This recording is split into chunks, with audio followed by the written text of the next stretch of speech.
আসসালামু আলাইকুম। কেমন আছেন আপনারা? ভুল করছি। মনে হয় না যে আর জীবনে কিছু করব। হ্যাঁ, যা করব খেয়ে দিয়ে চলে ফিরে বাচ্চাদের মানুষ করে যাওয়ার চেষ্টা করব। হ্যাঁ, কিন্তু অতি স্বপ্ন দেখব না। যে স্বপ্ন আমার বাচ্চাদের নষ্ট করে ফেলবে। বাচ্চাদের অহংকার জিনিসটা বাচ্চাদের মনে যেন না আসে। বাচ্চাদের অভাব ধরাতে হবে। বাচ্চারা যা চাইলে তা দেওয়া যাবে না।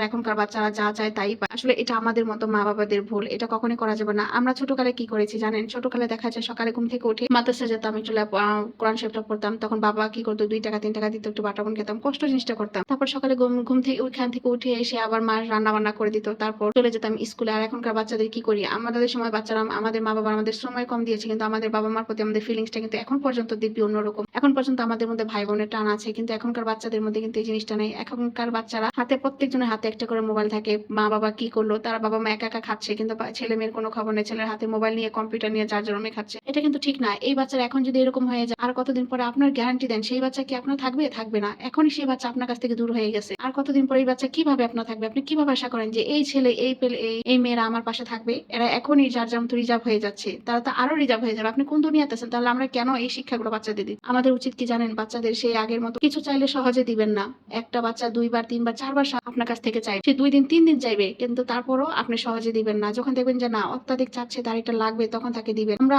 অনেক কিছুতে ভুল করে থাকি, যে ভুলগুলো আমাদের জন্য, আমাদের বাচ্চাদের জন্য অনেক, অনেক বড় ক্ষতি। আমার চোখে দেখায় দেখতেছি আমি। আমি যে কতদিন ধরে স্কুলে যাচ্ছি, বাচ্চারা যেভাবে রিজার্ভ হচ্ছে বাবা-মার কাছ থেকে, প্রত্যেকটা বাবা-মার একটাই কথা, কেন আমাদের বাচ্চারা এরকম করতেছে? কেন এরকম করতেছে? তখন আমরা গার্ডিয়ানরা বলি যে কেন করবে না? তাদের কাছে হাতে মোবাইল আছে, টিভি আছে, কম্পিউটার আছে, নেট আছে, খোলা একটা ঘর আছে তাদের জন্য। তারা তাদের মধ্যে সেই একা, একা বসে থাকে, একা, একা যা তাদের তো আর বন্ধু-বান্ধবের দরকার হয় না। যা আছে একটা মোবাইল হলে কিন্তু ছেলেদের মেয়েদের বড় বন্ধু আর কিছুই হইতে পারে। তো এই বাচ্চারা আমাদের কাছ থেকে কেন এত রিজার্ভ হচ্ছে? কেন বাবা-মাকে বন্ধু মনে করছে না? আমরা একটা কিছু করলে কেন হচ্ছে না? সবকিছু মিলে কি দেখা যায় জানেন?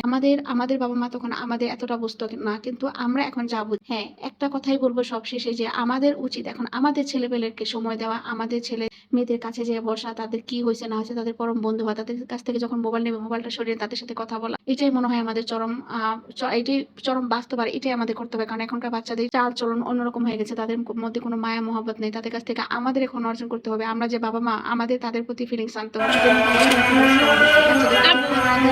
সময় দিতে আমরা রান্না-বান্না করে বাচ্চাদের জন্য স্কুলে যাই, দুবেলা যাই, দুবেলা নিয়ে কি আসি, বৃষ্টি? বাচ্চাদের টেনশনটা কম হয়ে হ্যাঁ, যায়। এটাই কিন্তু অনেক আমার বৃষ্টি। মনে হয়।